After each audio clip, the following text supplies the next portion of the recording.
Herkese merhaba. Bu bölümde şu sıcak yaz günlerinde hayat kurtaran klimaların sırrını çözüyoruz. Hani sihir gibi soğuk üflüyor ya. Aslında işin içinde sihir falan yok. Bildiğiniz fizik var, ısı transferi. Gelin olayın aslını birlikte görelim. Evet, hepimizin bildiği bir durum, değil mi? Dışarıdaki o kutu adeta alev alev yanıyor. Dokunmaya korkarsınız. Ama aynı anda siz içeride mis gibi serin havanın keyfini çıkarıyorsunuz. İşte bu çelişki gibi görünen şey aslında sistemin tıkır tıkır tam da olması gerektiği gibi çalıştığının en büyük kanıtı. İşte bu bölümün en can alıcı cümlesi bu. Unutun gitsin. Klimanız soğuk falan üretmiyor. O aslında çok yetenekli bir nakliyeci. Tek yaptığı iş, odanızdaki o bunaltıcı ısıyı alıp onu hiç umursamadığınız bir yere, yani dışarıya postalamak. Hepsi bu. Peki bu ısıyı taşıma işi, bu akıllı döngü nasıl çalışıyor? Hadi gelin bu mühendislik harikasının kalbine inelim bakalım. Ve işte karşınızda sistemin gizli kahramanı soğutucu akışkan. Bu özel kimyasal madde öyle bir şey ki çok kolay buharlaşıp yoğuşabiliyor. Bu sayede ısıyı adeta bir süncer gibi emiyor, sonra da gidip başka bir yerde bırakıyor. Ona ısı taksisi dememizin sebebi de tam olarak bu. Bu arada buzdolabınız da aynı mantıkla çalışır. İçerideki ısıyı alır, arkasındaki o sıcak ızgaralardan dışarı atar. Bütün bu karmaşık gibi görünen süreç aslında sürekli kendini tekrar eden 4 basit adımdan oluşuyor. Hepsi bu kadar. Şimdi gelin bu adımların her birine ve hangi parçanın ne işe yaradığına tek tek bakalım. Her şey sistemin motoru, yani kalbi olan kompresörle başlıyor. Dış ünitedeki bu güçlü parça, gaz halindeki soğutucu akışkanı alıyor ve onu inanılmaz bir basınçla sıkıştırıyor. Hani bisiklet lastiğini şişirirken pompa ısınır ya, işte aynı o hesap. Bu sıkıştırma işlemi de gazın sıcaklığını fena halde arttırıyor. İşte burası çok ilginç. Çünkü en başta sorduğumuz sorunun cevabı tam olarak burada yatıyor. O sıcacık, yüksek basınçlı gaz dış ünitenin peteklerinden geçerken bir fan da ona dışarıdaki havayı üflüyor. Gaz bütün ısısını o havaya bırakıyor. Isısını kaybedince ne oluyor? Tekrar sıvı hale dönüyor. Yani anlayacağınız, odanızdan toplanan bütün ısı tam olarak bu noktada dışarı atılıyor. Dış ünitenin o kadar sıcak olmasının sebebi işte bu. Şimdi geldik işin sihirli kısmına. O yüksek basınçlı ama artık ılımış olan sıvı çok ama çok dar bir vanadan geçiyor ve aniden geniş bir alana yayılıyor. Bu ani basınç düşüşü sıcaklığın da inanılmaz bir şekilde sıfırın altına çakılmasına neden oluyor. Artık elimizde ne var biliyor musunuz? Buz gibi düşük basınçlı bir sıvı gaz karışımı. Ve o buz gibi akışkan şimdi evin içindeki ünitenin metal borularına, yani serpantinlerine giriyor. Odanızdaki sıcak havayı da bir fan alıp bu boruların üzerinden geçiriyor. Hava bütün ısısını o soğuk borulara bırakıyor, kendisi serinleyip odaya geri üfleniyor.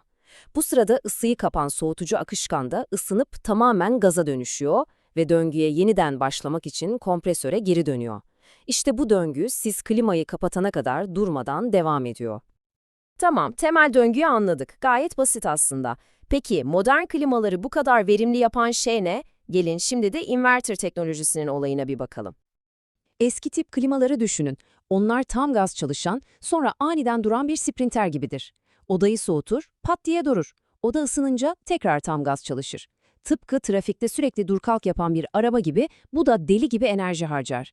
İnverter sistemler ise bir maraton koşucusu gibi. Kompresörün hızını odanın ihtiyacına göre sürekli ayarlayarak tempoyu korur, hiç durmaz. Bu şema olayı harika özetliyor. Gördüğünüz gibi kompresörün hızı düşük ve yüksek arasında nasıl da yumuşacık bir geçiş yapıyor. Bu ne demek? Sürekli dur kalk yapmaktan kaynaklanan enerji kayıpları yok demek. Odadaki sıcaklık dalgalanmıyor ve en önemlisi faturanızda ciddi bir tasarruf sağlıyor. Yani klimanın sürekli düşük devirde mırıl mırıl çalışıyorsa bu bozuldu mu acaba demek değil, tam tersine ne kadar verimli çalışıyorum demektir. Peki ama aynı makine kışın bizi nasıl ısıtıyor? İşte bu da çok akıllıca. Cevap, döngüyü basitçe tersine çevirmekte. İşin sırrı şu, klimanız aslında bir ısı pompası. Isıtma modunu aldığınız zaman 4 yollu vana diye bir parça devreye giriyor ve soğutucu akışkanın akış yönünü tersine çeviriyor. Bu sefer dış ünite soğutma, iç ünite ise ısıtma yapmaya başlıyor. Yani bütün döngü tam tersine işliyor. Evet, dışarısı buz gibi bile olsa havada yine de ısı enerjisi vardır. İşte bu teknoloji o ısıyı toplayıp içeri taşıyabiliyor. İnanılmaz değil mi? Kışın ısıtma modundayken dış ünitenin aşırı soğuduğunu ve üzerinde kar veya buz oluştuğunu görebilirsiniz. Bu çok normal ama verimi düşürür. Kaynaktaki bu cümlede tam olarak ne olduğunu anlatıyor. Cihaz bu buzu eritmek için akıllıca bir mola verip kendini defrost moduna alıyor. Bu sırada ısıtma 3-10 dakika kadar durabilir. Yani telaşlanacak bir şey yok. Bu sistemin sağlıklı çalıştığının bir işareti. Tabii teknoloji durmuyor. Klimalar artık sadece daha verimli değil, aynı zamanda çevreye karşı çok daha duyarlı hale geliyor. Bu rakam gerçekten çok çarpıcı. -67.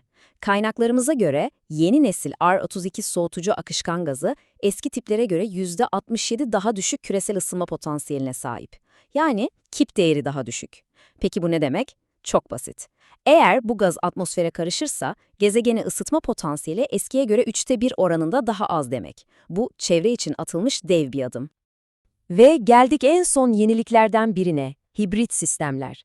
Bu sistemlerde olay şu, o soğutucu akışkan döngüsü sadece dış üniteyle bina girişindeki bir ara birim arasında dönüyor. Binanın içindeki odalara ısı, bildiğimiz su taşıyan borularla dağıtılıyor. Bunun iki büyük avantajı var. Birincisi çok daha güvenli, ikincisi de kullanılan toplam soğutucu gaz miktarı ciddi şekilde azalıyor. Bu şema hibrit sistemin ne olduğunu çok net gösteriyor. Bakın dış ünite ile o ara birim arasında soğutucu akışkan boruları var, şemada R harfiyle gösterilmiş. Ama binanın içindeki ünitelere giden borular su boruları, yani W ile gösterilenler. İşte bu hem daha güvenli hem de daha çevre dostu bir yaklaşım. Peki tüm bu teknik detaylardan sonra cebimize ne koyduk? Aklımızda kalması gereken en temel noktalar neler? Hadi hızlıca bir toparlayalım. Birincisi ve en önemlisi, klimanız soğuk üretmez, sadece ısıyı bir yerden bir yere taşır. İkincisi, inverter teknolojisi daha çok değil, daha akıllı çalışarak faturanızı düşürür. Üçüncüsü, modern sistemler sürekli daha verimli ve çevre dostu olacak şekilde gelişiyor. Ve son olarak, temel prensip asla değişmez. Isıyı istemediğiniz yerden alıp, olduğu yerde sizi rahatsız etmeyecek bir yere taşımak, olayın özü bu. Artık klimanın nasıl çalıştığını biliyoruz. Bu temel bilgi onu çok daha verimli kullanmamızı sağlayacak. Peki, şimdi söz sizde. Bir sonraki bölümde evime göre doğru klima kapasitesini BTU nasıl seçerim ve kışın ısıtmada maksimum verim için hangi ayarları yapmalıyım gibi konulara mı girelim? Ne dersiniz? Fikirlerinizi yorumlarda bekliyorum. Bir sonraki bölümde görüşmek üzere.